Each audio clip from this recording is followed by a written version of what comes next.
Hello everyone, you're watching Let's Talk About Prepping. I'm Tyler, and this video is part 2 to the Kessler syndrome video that I released earlier today.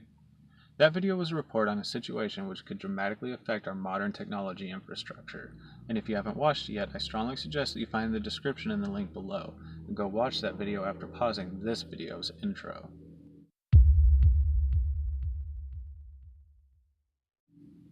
I wanted that video to stand for itself as a report on Kessler syndrome, and I didn't talk very much about how it will affect us as individuals or how we could prepare about it, but that's what I want to discuss in this video.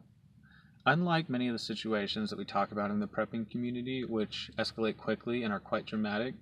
this is the kind of situation that news agencies may report on for years before it affects us as individuals, and which space agencies can still do something to avoid if they start working now.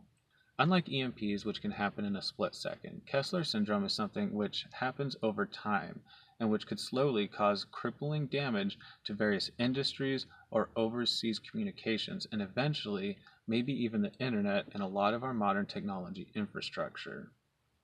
For a lot of these reasons, it could cause a total systemic collapse like many of the crap-hits-the-fan situations that we do talk about in prepping communities, and for that reason, a lot of the preps that you make for EMPs or really dramatic situations will cover a lot of your bases in this situation.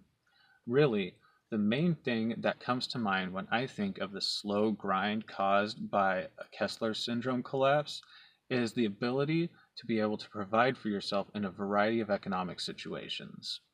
In the prepping community, we do talk about overnight situations a lot, where everything will end and a new paradigm will suddenly begin, where we know how to react and when. But in a slow grind into a Great Depression or an economy crippled by various industries being destroyed by Kessler syndrome, it would be far more useful to be able to simply switch job industries than to have a bunch of preps for a crap-hits-the-fan situation, because you might not find yourself in a situation where it's very feasible to start growing a garden just to solve all your problems, but in which you still need to provide a lot of money for your own family, where your debts aren't forgiven, but where your job industry is completely useless because now satellites are gone. And this could happen to a lot of jobs that you might not expect simply because their distribution chain or certain things that they need rely on the international modern technology grid.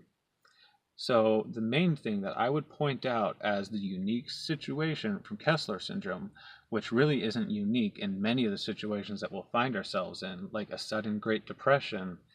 is the ability to provide for yourself at the level that you need, whether that's for just yourself as a single individual or for your entire family and your mortgage and your various debts,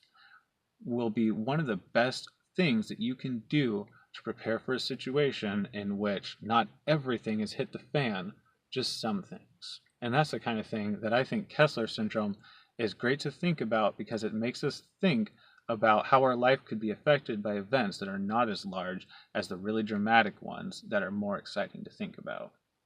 Anyways, I hope that was a little bit of food for thought, and I really hope that you guys will share your thoughts on this situation in the comments down below. Thanks for checking in with this discussion video, and stay tuned with Let's Talk About Prepping. Stay safe out there, everybody.